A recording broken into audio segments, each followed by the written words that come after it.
Way 31 Storm Tracker meteorologist Grace Anello with 31 Triple Doppler.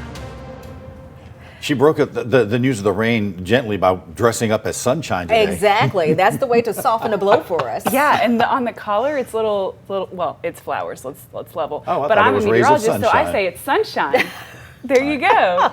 You know, The world will perception never is know. reality, and I'm But- perceiving it to be sun. But you were saying, though, there is a change to what you were actually thinking as far as how much rain. That's actually so true. So I just finished a brand new update right before the start of the show, and we're going to get to that in just a minute. But what it changes is the timing as well as some of the impacts that I want you to be most aware of. So let's go ahead and dive into it.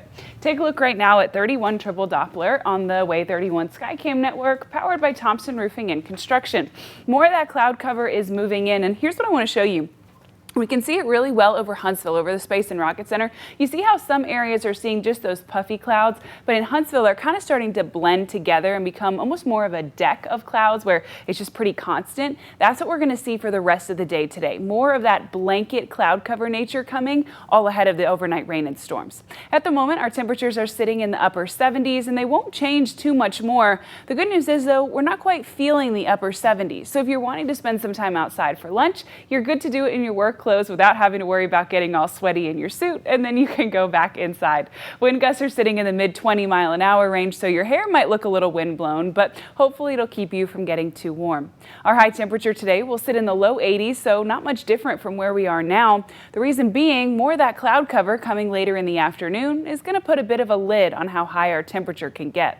At 11:20 on your Monday morning, 31 Triple Doppler is completely dry from rain, but by later this afternoon will be anything but.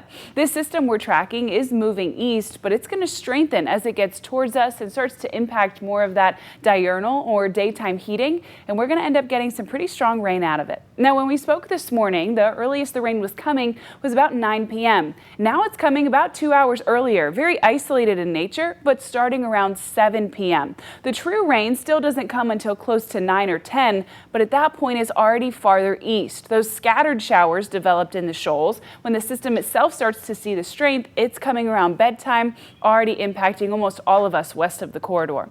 It continues to track east throughout the overnight hours, and it builds in strength. The other update of what we're seeing is a line of storms and then some washout rain behind it. It's not all moving as a cluster anymore. We're kind of getting both. Again, though, this system does not have a risk for severe weather at the current moment, so we're good to go there. It could be a loud night. You could hear a whole lot of lightning and thunder. Well, hear thunder, see lightning, but it is not going to be a severe weather night.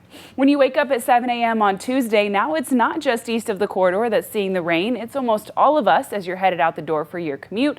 But the one thing that has remained unchanged is that by 10 a.m., almost all of that rain is gone, and by 11, it's gone for good. Your Tuesday high temperature will be sitting in the low 80s, so not much different from where we are today, but feeling a whole lot different and a whole lot muggier. Depending on the day depends on when you need to water your garden. Of course, you won't need to on Tuesday because we'll have that good washout rain overnight, but by Wednesday and Thursday I would. However, Friday I'm tracking some more rain in the forecast, so I would say you don't need to water your garden on Friday either. The pollen is sitting in the high and medium categories, but I'm hopeful that tonight's rain will bring some of that down. By the time we get to Wednesday and Thursday, we're welcoming in completely different and altogether better conditions. We're sunny on Wednesday and Thursday during the day, and then we have high temperatures sitting in the mid and upper 80s respectively. Thursday afternoon, some of us could even touch 90. Ooh. Wow, love that. I'm excited for it, though. Here we go. Now, that's not our first heat wave. Right. To have a heat wave, you have to have 3 consecutive days in the 90s. So we're not there yet, but it certainly is a warm wave. Yeah, even if it's just a one-hit wonder. Exactly. That's right. We'll take what we can get at this point. Yes. Thank you. Thanks.